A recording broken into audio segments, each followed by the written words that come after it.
Hello to family. तो कैसे हैं आप सभी लोग? सभी को राधे राधे राम में जय श्री कृष्ण। तो देखिए मैं हरतालिका तीज की व्रत हूँ, तो मैं पूजा पाठ कैसे करती हूँ, तीज का कथा कैसे कहती हूँ, तो आप सभी लोग वीडियो में बने रहिएगा और वीडियो को फुल वॉच कीजिएगा। ठीक है, इसकी बिल्कुल मत कीजिएगा। पूजा कैसे होती है आप लोग प्लीज़ जरूर देखिएगा।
तो मैं अब दिया दिखाऊंगी, दिया बनाऊंगी।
आप लोग अपने यहाँ पूजा कैसे करते हैं तो कमेंट में ज़रूर बताइएगा। आप लोग देख सकते हैं मैं पूजा कैसे करती हूँ। तीज का पूजा मैं ऐसे ही करती हूँ। आप लोग कैसे करते हो आप लोग प्लीज़ जल्दी बताना मुझे कमेंट में।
मैं भोले बाबा को रोड़ी लगाऊंगी और माता पार्वती को सिंदूर लगाऊंगी।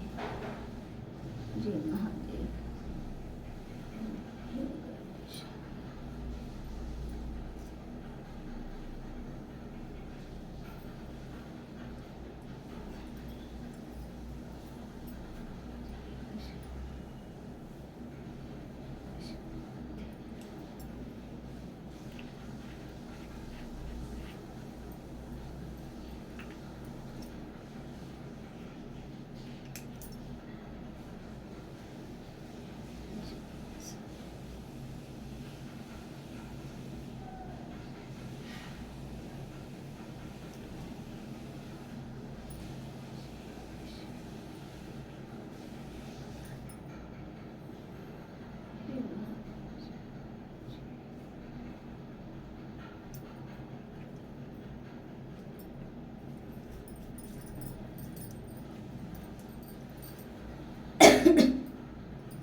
हर महादेव। जय माँ पार्वती। हे माँ पार्वती कृपा करो सुहाग बना रखने जी श्री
तो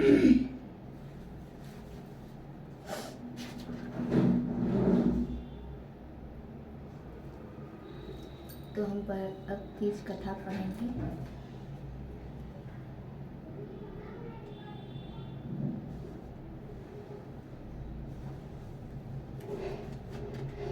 पूजारंभ।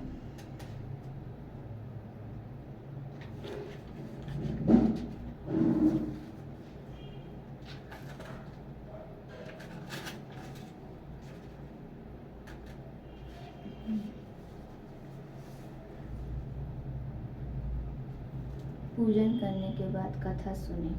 ठीक है, पूजा करने के बाद कथा सुने।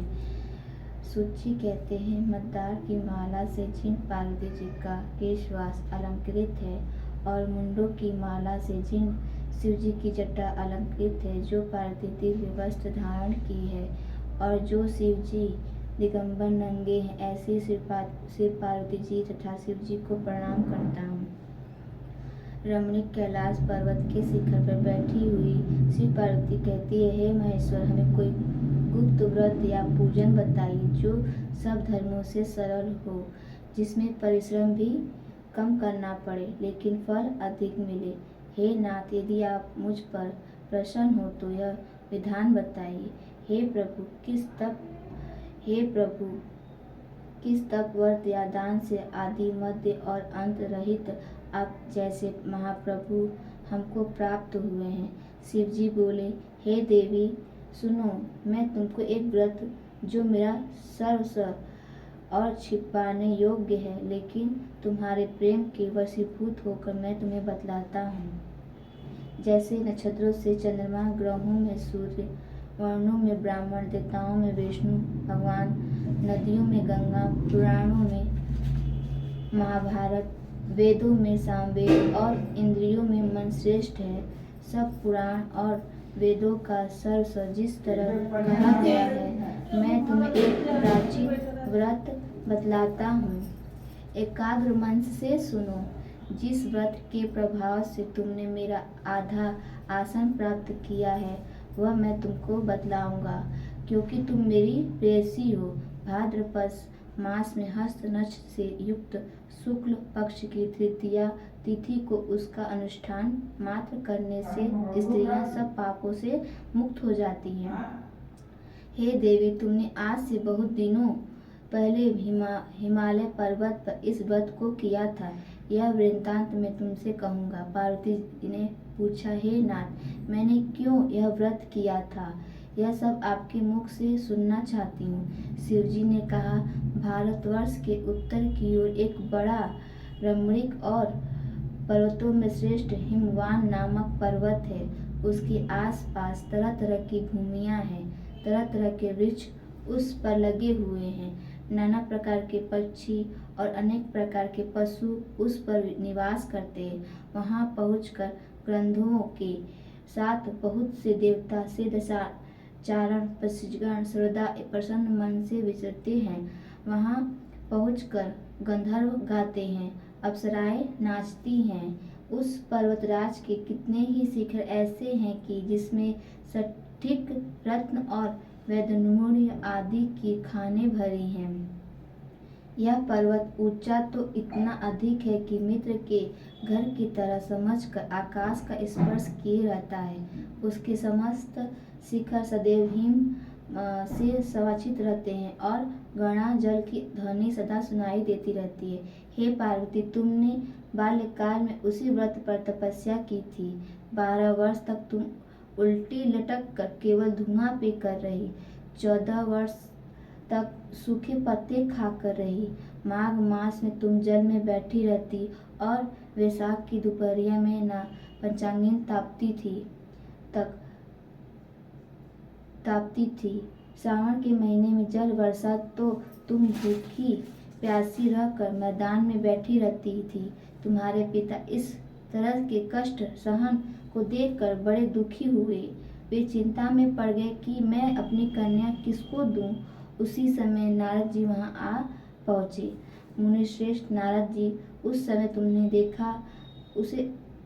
समय तुमने देखने गए थे। नारद जी को देखकर गिरि ने अर्धत पाग आसन आदि देखकर उनकी पूजा की और कहा, हे स्वामी, आप किस लिए आए हैं? मेरा अहोभाग्य है, आपका आगमन मेरे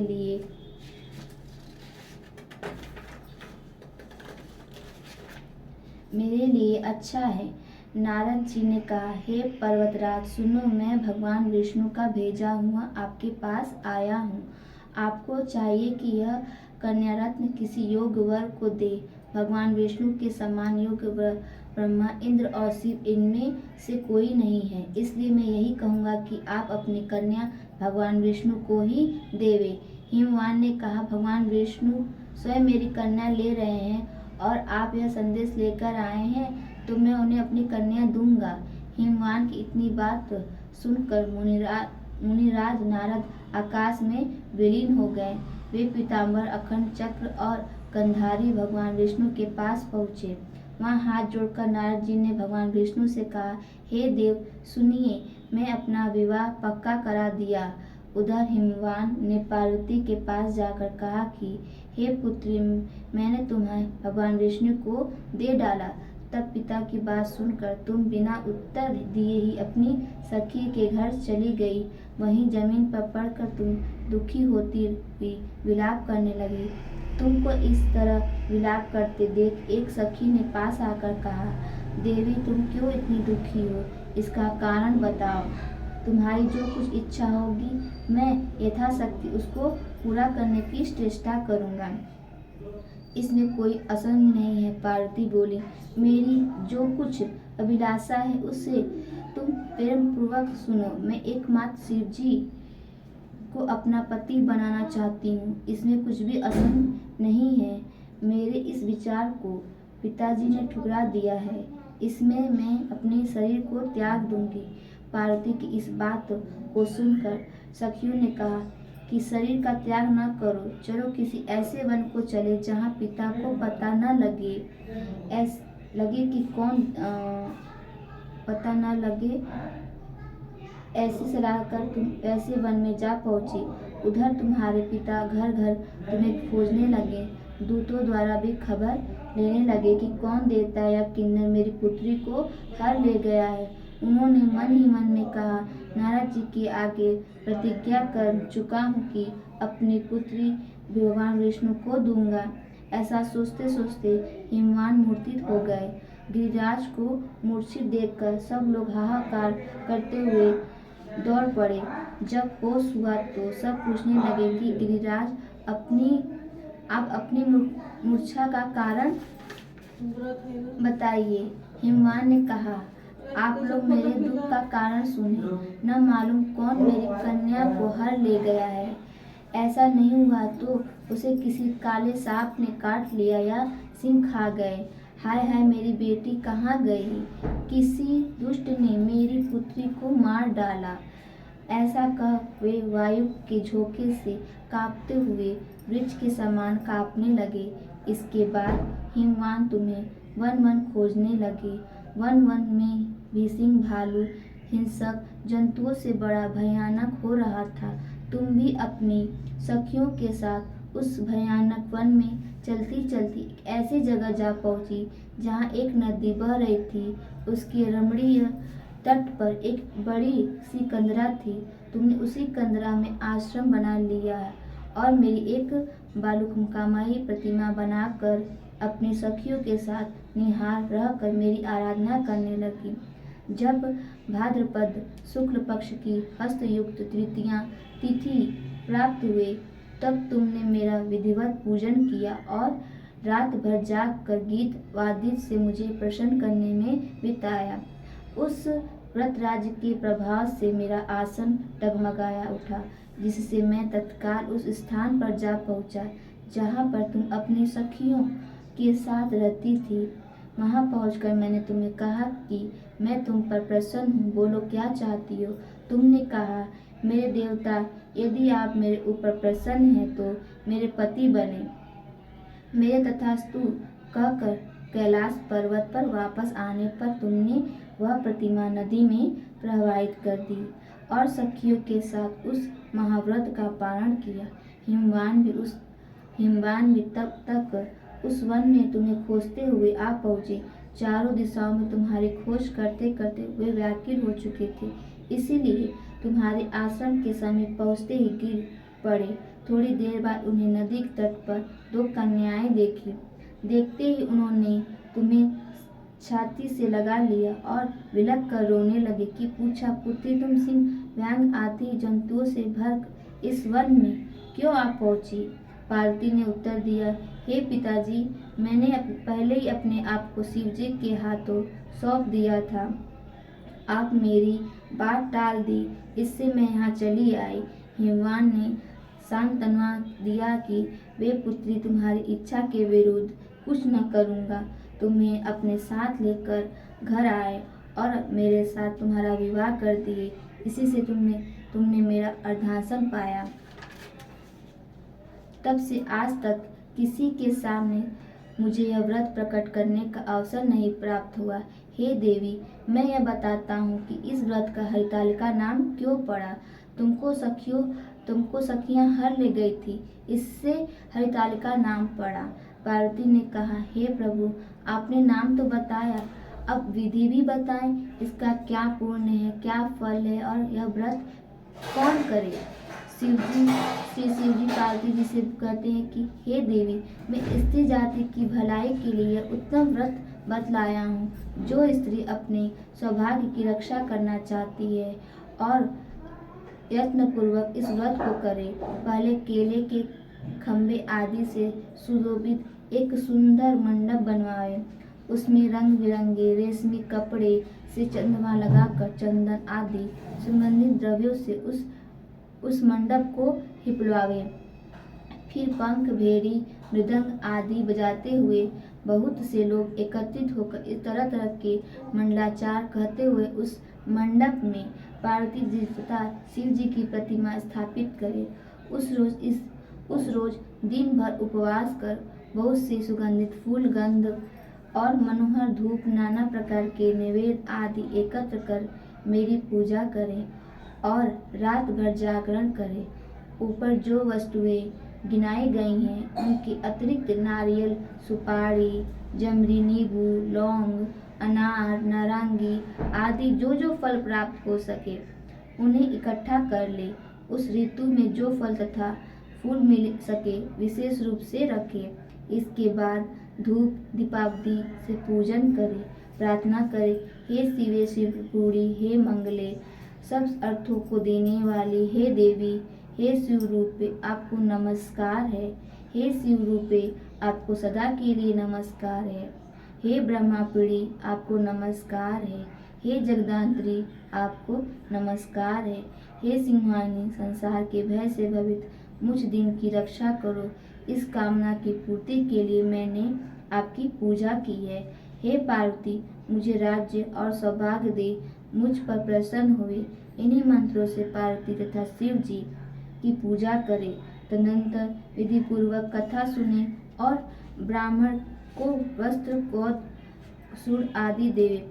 इस तरह एकत्रित होकर स्त्री पुरुष दोनों एक साथ पूजन करें। फिर वस्त्र आदि जो कुछ हो सका संकल्प करें। हे देवी, जो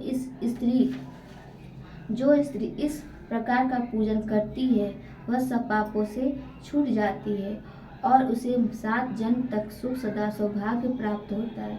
जो स्त्री तृतीया तिथि का व्रत न कर अन्न भक्षण करती है तो वह 7 जन्म तक बंध्या रहती है और उसको बार बार विधवा होना पड़ता है। वह सदा दरिद्री, पुत्र शोक से शोकाकुल, स्वभाव की लड़ाकी तथा दुख भोगने वाली होती हैं और उपवास न करने वाली स्त्री अंत में घोर नरक में जाती हैं।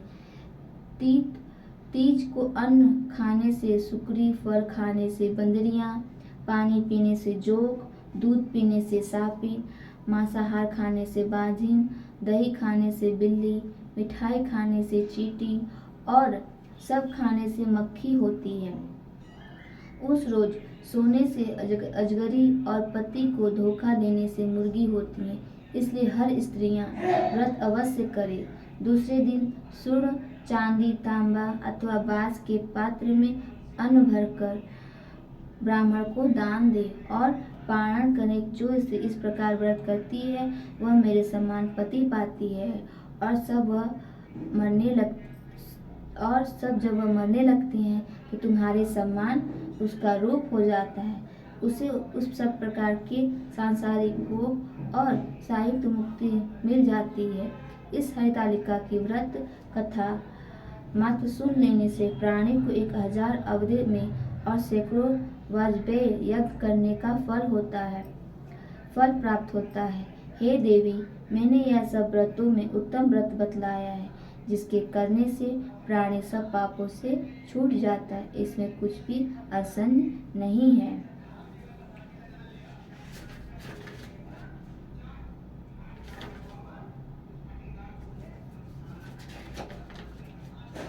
श्री पार्वती जी की आरती। जय पार्वती माता, जय पार्वती माता। कपूर जलाओ तब आरती करें।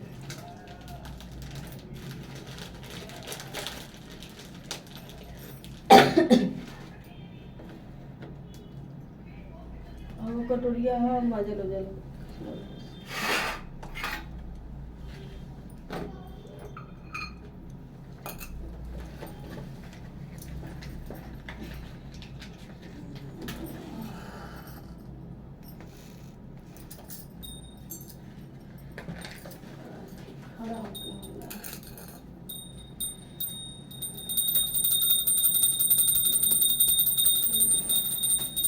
ज़्यादा लगी कटोरिया।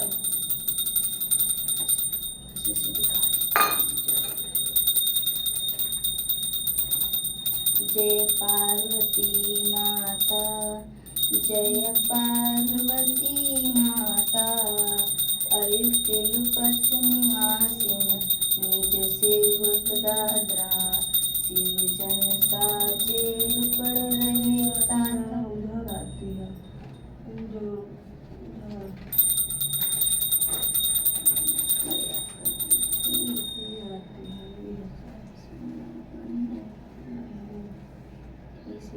यही है पार्वती की आरती। साजे लुक्र रहे साथा, सत्य रूप शिखर अति सुंदर नाम सती माँ का। शुभ सिंचु जुदारे हिमाचल सृष्टि, तुम्हें जननी शिव संदाता। देवी अरज व्रत ब्रह्म चिंता, शिव पाद आरती में की जो मन से गाता। ब्रह्मा देवी शुभ फल पिता देती, जग जीवन जगदाम्बा हरि को नाता। जय देव घोष दूजन गावत निरत करत कथा। जय जननी सखी संघाता, सहज भुजा तनु के चक्र लियो हाथा। जय नंदी बड़े दिन वही चर्चो माता। जय गावत दे देखाली मन में रंग छाता। जय सबको सुख में रहता, सुख में समृद्धि जाता। जय माता।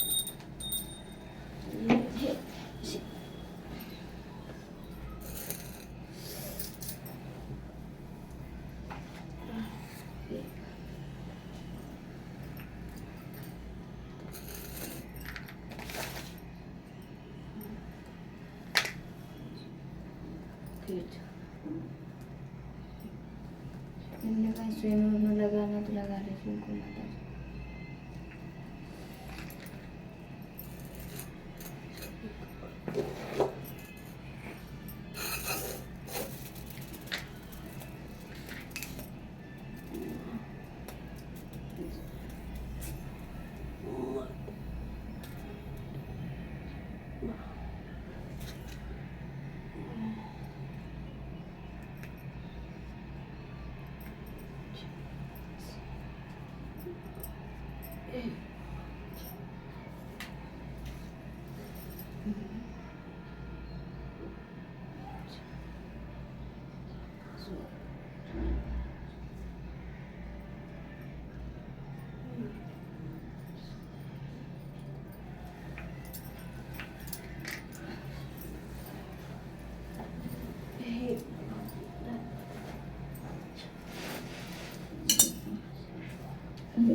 दोस्तों आपसे नए मिलते हैं नए वीडियो में नए ब्लॉग के साथ। बाय बाय दोस्तों।